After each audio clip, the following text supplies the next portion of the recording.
नमस्कार, India voice देख रहे हैं आप। मैं हूं आपके साथ दीक्षा चौधरी। भोपाल के सीएम शिवराज सिंह चौहान ने विकास पर्व के संबंध में समस्त मंत्री जिला प्रशासन को भी वीसी के माध्यम से संबोधित किया। बता दें कि बड़वानी और धार जिले में 16 जुलाई से 14 अगस्त तक पूर्व पर्व विकास के दौरान सीएम अनेक जिलों में रात्रि विश्राम करेंगे और 2 लाख करोड़ से अधिक के भूमि पूजन का लोकार्पण करेंगे। साथ ही 17 से 19 जुलाई तक स्कूल से चले अभियान भी चलाया जाएगा। अभियान के अंतर्गत सीएम बच्चों से संवाद भी करेंगे और 20 जुलाई को चयनित स्कूलों छात्रों को लैपटॉप भी देंगे। बता दें कि 25 जुलाई से सागर जिले में संत रविदास मंदिर निर्माण के लिए प्रदेश भर में 5 यात्राओं का आयोजन भी किया जाएगा।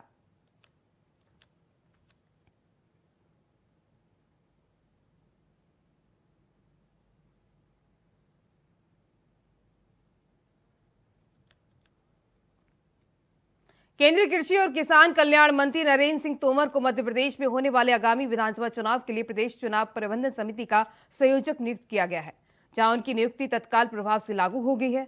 आपको बता दें कि भारतीय जनता पार्टी के प्रदेश अध्यक्ष और सांसद विष्णुदास शर्मा ने नरेंद्र सिंह तोमर को नियुक्त किए जाने पर बधाई दी, तो वहीं प्रदेश अध्यक्ष ने प्रदेश चुनाव प्रबंधन समिति के संयोजक की नियुक्ति के लिए पार्टी के राष्ट्रीय अध्यक्ष जेपी नड्डा का भी आभार जताया।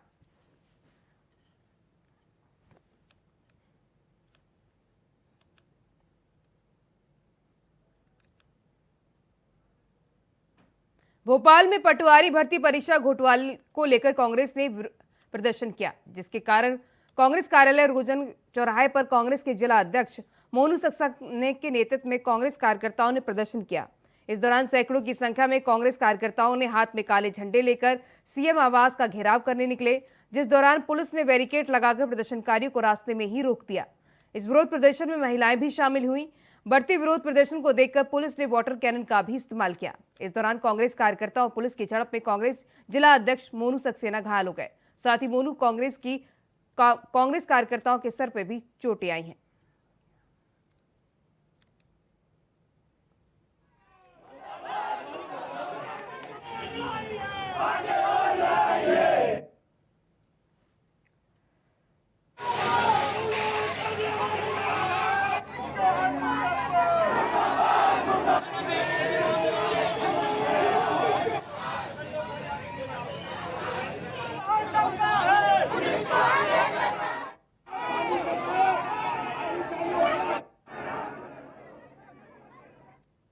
भोपाल में कांग्रेस विधायक कुणाल चौधरी प्रेस कॉन्फ्रेंस कर पटवारी परीक्षा में घोटाले के मामले में एक कविता के माध्यम से सीएम शिवराज सरकार पर व्यंग्य कसा। उन्होंने आरोप लगाते हुए कहा कि प्रदेश में भर्ती घोटाले हो रहे हैं। पटवारी परीक्षा में बड़ा घोटाला हुआ, आदिवासियों की जमीन बेची जा रही है। आरएसएस और बीजेपी का एक बड़ा एजेंडा है कि फर्जी तरीके से पटवारी बनाया जाए और फिर आदिवासियों की कमान को उन पटवारियों को द्वारा बेचा जाए। जल जंगल जमीन का अधिग्रहण करने के लिए सरकार अपने लोगों को पटवारी बना रही है।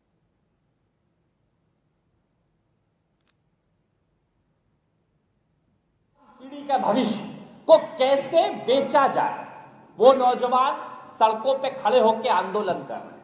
वो नौजवान सड़कों पे खड़े होकर जो फर्जी परीक्षा हुई है उसका विरोध कर रहे हैं।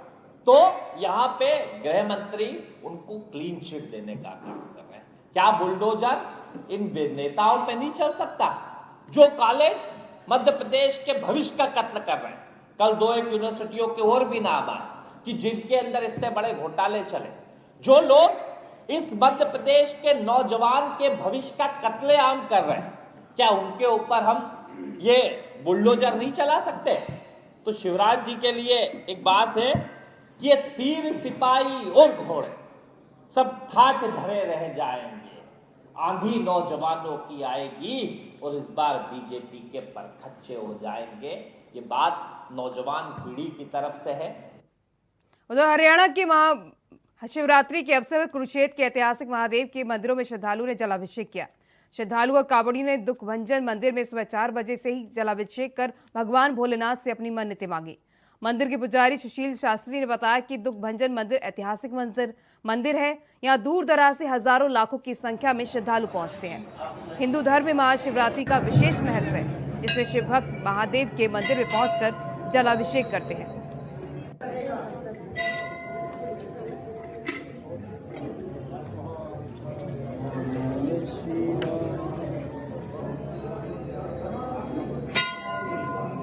श्री सुखभंजन महादेव तो आज देश भर में शिवरात्रि का पर्व बड़े धूमधाम से मनाया गया। श्रद्धालुओं ने शिव मंदिरों में भोलेनाथ की पूजा की। इस दौरान उन्होंने भोलेनाथ से अपनी मन्नतें भी मांगी। तो वहीं इस दौरान कुरुक्षेत्र में भी शिवरात्रि के मंदिरों में भक्तों की भीड़ उमड़ी। श्रद्धालुओं और कांवड़ियों ने इस दौरान जलाभिषेक हुआ। कुरुक्षेत्र के मंदिर में भोलेनाथ की भक्ति का उत्साह देखने को मिला। भक्तों ने भोलेनाथ से इस दौरान मन्नतें मांगी और अपनी सभी मनोकामनाएं भोलेनाथ के सामने रखी।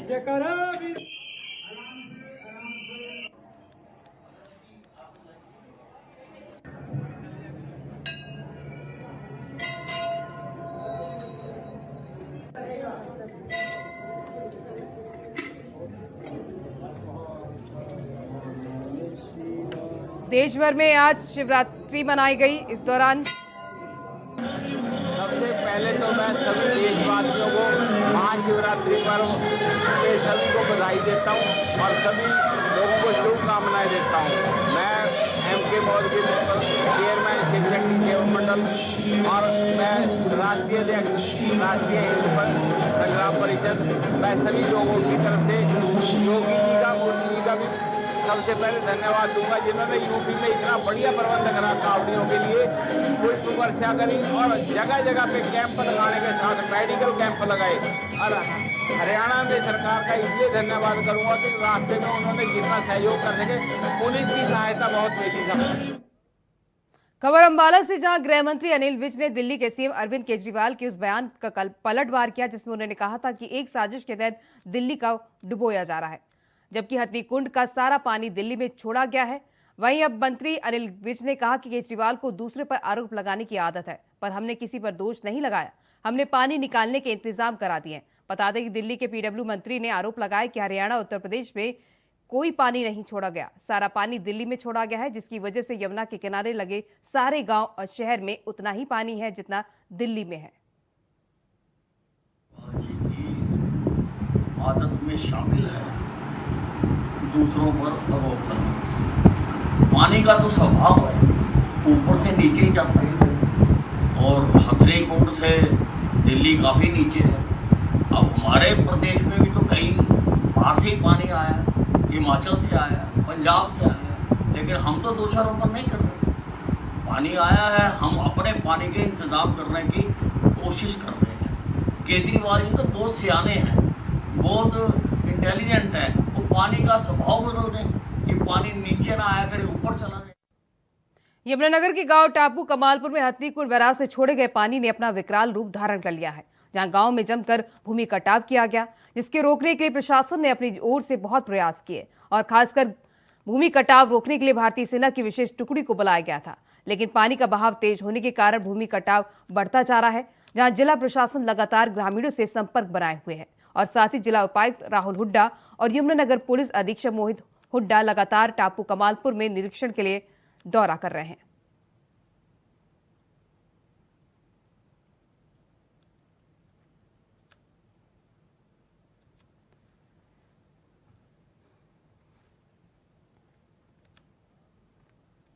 खबर पलवल से, जहां खादर क्षेत्र में यमुना नदी में भारी जलभराव के कारण आसपास के इलाकों में पानी भर गया, जिसके बाद पानी से सरपंच का 2 मंजिला घर ताश की पत्तों की तरह ढह गया।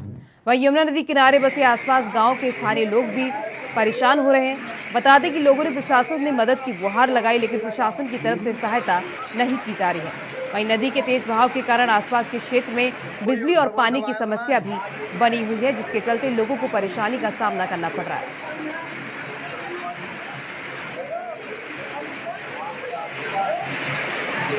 अभी तो काम ही खत्म है, आराम।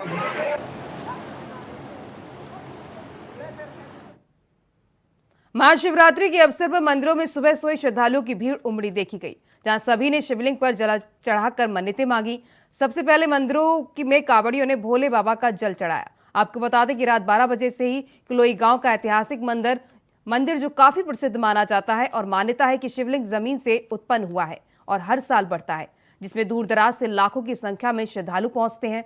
तो वहीं हिंदू धर्म में महाशिवरात्रि का विशेष महत्व है, जिसमें शिव भक्त महादेव के मंदिर में पहुंचकर जलाभिषेक करते हैं और उनकी पूजा अर्चना करते हैं।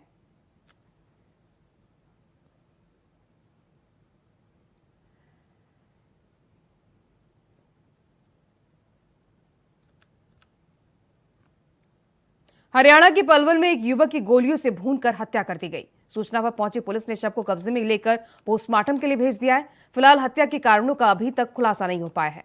पुलिस मामले की शिकायत के आधार पर अज्ञात के खिलाफ हत्या का केस दर्ज कर आगामी कार्रवाई में जुट गई है। तो पलवल से ही मामला सामने आया, जहां युवक को गोलियों से भून दिया गया है।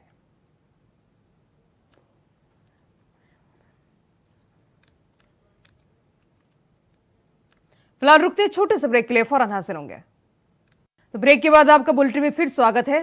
अंबाला में सेना के जवान इन दिनों लोगों के लिए दूत बनकर आ रहे हैं, जहां इस आपदा भरी परिस्थिति के समय में सेना पर लोगों का विश्वास और भी गहरा होता जा रहा है कि जवान उन्हें सुरक्षित स्थान तक पहुंचा देंगे। आपको बता दें, अंबाला में पिछले कई दिनों से कई इलाकों में भारी पानी जमा होने की वजह से लोग अपने घरों में फंसे हुए हैं, जिन्हें सेना के जवान लगातार सुरक्षित स्थानों पर भेज रहे हैं और उन तक खाना पानी भी पहुंचा रहे हैं। इसके लिए लोगों ने सेना के जवानों को धन्यवाद भी किया। उधर हरियाणा के परिवहन मंत्री मूलचंद शर्मा और विधायक दीपक मंगला पलवल के धांतरी गांव पहुंचे, जहां उन्होंने बाढ़ ग्रस्त इलाकों का जायजा लिया। इस दौरान उन्होंने कहा कि सरकार हर संभव प्रयास कर आमजन की मदद के लिए तैयार है। एनडीआरएफ की टीम राहत और बचाव कार्य में लगी हुई है, वहीं प्रशासन भी मुस्तैदी के साथ कार्य कर रहा है। बढ़ते यमुना नदी के पानी को लेकर मूलचंद शर्मा ने स्थानीय लोगों से बातचीत कर उनकी समस्याओं का भी जाना।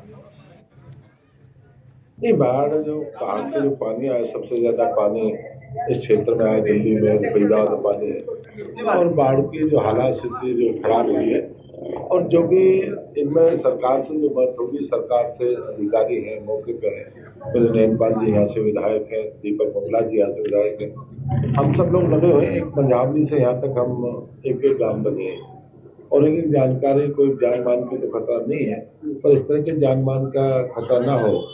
सरपंच बड़े गांव के दानी सरपंच मोड़ा गांव के इस गांव के रखवे में खड़े हैं, तो मेरे मानना है कि जान की जो भी उनकी दवा है, पानी है, उनके लिए सारी चीज इंतजाम करेंगे, और जो भी कोई इस तरह की उसकी सरकार पूरी तरह से ध्यान रखती है।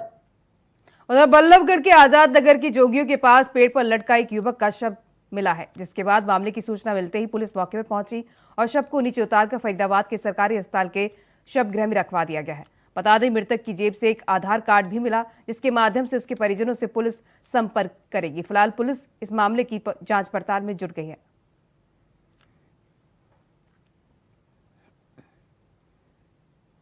खबर यमुनानगर से, जहां पूरे हरियाणा में बारिश और बाढ़ ने आफत मचाई है, उसे लोगों को अब कुछ राहत मिली है, लेकिन अब नुकसान का भी आकलन लगाया जा रहा है। वहीं यमुनानगर में यमुना नदी के तटबांध और बांध बनाने के लेकर चर्चाओं का बाजार गर्म है। बता दें, कैबिनेट मंत्री ने कहा है कि प्रशासन को तरफ से बचाव कार्य अभी भी जारी है। इस बाढ़ से न सिर्फ फसलों को नुकसान हुआ है, बल्कि कई गांव को भी उजड़ गए हैं। अगर तटबंध सही समय पर और मजबूती के साथ बनाए जाए तो गांव की यमुना नदी के पानी में डूबा ना होता। इस क्रम को लेकर हरियाणा के कैबिनेट मंत्री कंवरपाल गुर्जर ने कहा कि जिस समय रहते अगर काम पूरा हो जाता तो ज्यादा बेहतर होता।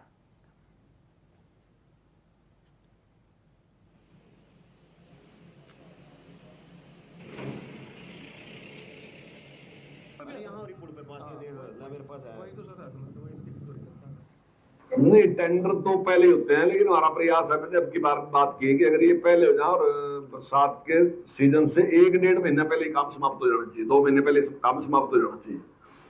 तो हमने बात की है अभी, और देखते हैं उसमें, लेकिन ये काम तो होते हैं। और ठीक है कि फ्लड की वजह से कई बार नुकसान भी पहुंचता है, स्टड बह भी जाते हैं, समझता है। ये हिमाचल प्रदेश की सरकार जो है अभी अपनी सहमति नहीं दे रही है, देखिए सरकार उसमें कार्रवाई कर रही है, और देखते हैं अगर जो इसके विशेषज्ञ हैं वो इस प्रकार की परमिशन देते हैं कि यहाँ बांध बढ़ सकता है, क्योंकि उसमें कोई एक चीज नहीं है ऐसा कि मैंने एक फैसला कर लिया बांध बढ़ जाएगा और उसका केवल मेरा फैसला। वो जो विशेषज्ञ हैं वो सारी मिट्टी को भी चेक करते हैं, सारी चीजों को चेक करते हैं कि क्या बढ़ भी सकता है, नहीं बढ़ सकता, ये मिट्टी इतनी उसको सहन कर सकती है, नहीं कर सकती है, पहाड़ उसको सहन कर सकते हैं, नहीं कर सकते, या पानी जब रुकेगा तो कहाँ तक जाएगा, उस सारी चीज की रिपोर्ट करते हैं। तो वो उसमें कर रहे हैं। माननीय मुख्यमंत्री जी की बड़ी भारी इच्छा है, और मुख्यमंत्री जी चाहते हैं कि एक एक बूंद का इस्तेमाल पानी का किया जाए। खबर चंडीगढ़ से, जहां पुलिस ने एक ऐसे आरोपी को गिरफ्तार किया जो शहर के मुख्य सार्वजनिक स्थानों जैसे कि पीजीआई, पंजाब यूनिवर्सिटी, सेक्टर 15 से मोबाइल फोन चोरी किया करता था। वहीं पुलिस को इन स्थानों से बड़ी संख्या में मोबाइल फोन चोरी होने की शिकायतें मिल रही थी, जिसके बाद एसडीपीओ की तरफ से सेंट्रल डीएसपी गुरुवन सिंह ने एरिया इंस्पेक्टर हरमिंदरजीत सिंह और थाना एसएचओ को इन शिकायतों पर तुरंत कार्रवाई करने के सख्त आदेश जारी किया। उसके बाद पुलिस बड़ी मुस्तैदी के साथ मिली जानकारी के से ट्रैप लगाकर मोबाइल चोर को गिरफ्तार कर लिया। बता दें कि पुलिस को आरोपी से 10 मोबाइल फोन बरामद किए गए हैं।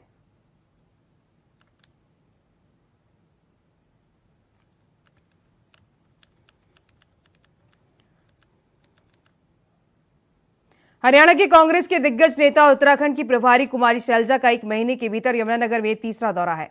तो कभी कार्यकर्ता सम्मेलन के जरिए तो कभी बाढ़ पीड़ित लोगों से मिलने के लिए।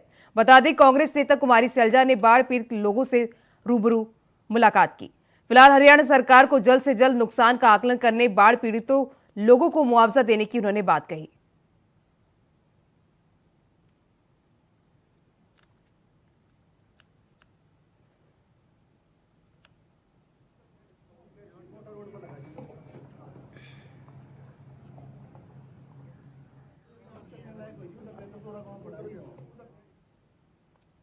खबर जयपुर से, जहां प्रदेश कांग्रेस मुख्यालय की अहम बैठक में पीसीसी प्रभारी सुखविंदर सिंह रंधावा और पीसीसी अध्यक्ष गोविंद सिंह डोरासरा और तीनों सह प्रभारी भी मौजूद रहे।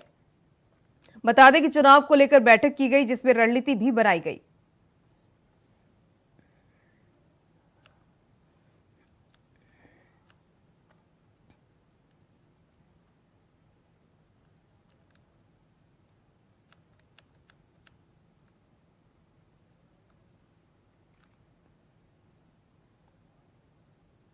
खबर 12 से, जहां पुलिस ने चोरी और गुम हुए 200 मोबाइल को बरामद किए हैं। बता दें कि बरामद मोबाइलों की कीमत लगभग 25 लाख रुपए बताई जा रही है। फिलहाल जिला पुलिस ने मोबाइल मालिकों को उनके मोबाइल लौटा दिए हैं। वहीं जिला पुलिस अधीक्षक राजकुमार चौधरी ने बताया कि वर्ष 2021 से आमजन के गुमशुदा मोबाइल को ट्रेस का अभियान साइबर सेल से करवाया जा रहा था, जिसकी लंबे समय से जिले के थाना क्षेत्र में मोबाइल गुमशुदगी की रिपोर्ट दर्ज थी, जिनको तलाशने के लिए पुलिस अधीक्षक राजकुमार ने साइबर सेल को निर्देश दिए थे। तो 12 पुलिस को बड़ी कामयाबी हाथ लगी है। पुलिस ने चोरी हुए 200 मोबाइल बरामद किए हैं, जिसके बाद पुलिस ने उनके मोबाइल मालिकों को उनके मोबाइल वापस लौटा दिए हैं।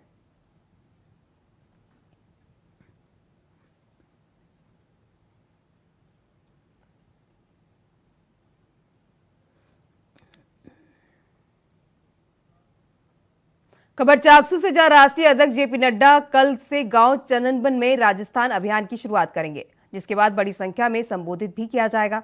बता दें प्रदेशाध्यक्ष सीपी जोशी और सांसद रामचरण समेत कई नेता भी मौजूद रहेंगे।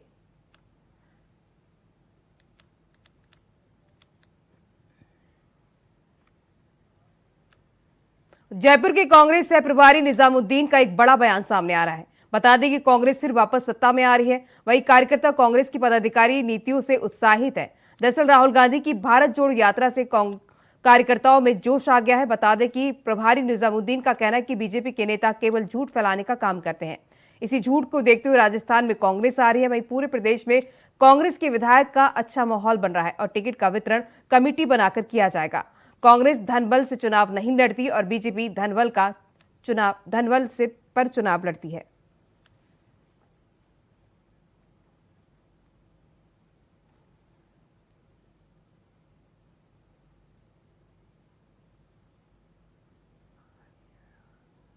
में है सरकार की नीतियों को लेकर खुश है जनता, ये सबसे एक संतुष्ट होने वाली बात है।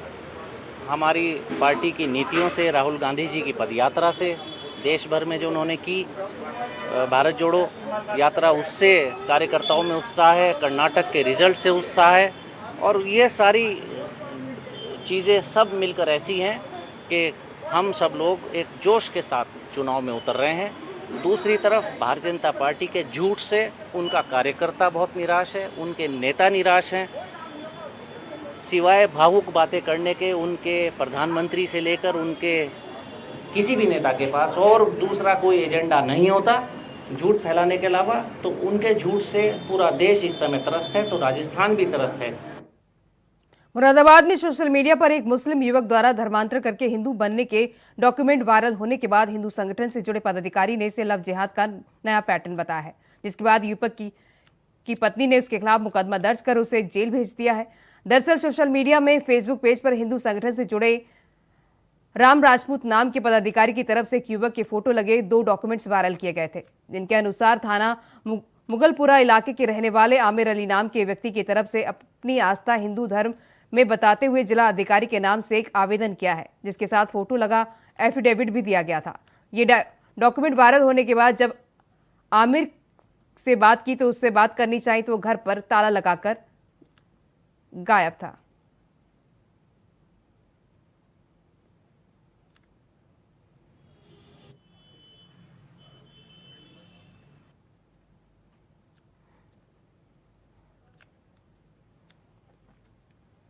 फिलहाल इस बुलेटिन में बस इतना ही। खबरें लगातार जारी हैं। नमस्कार।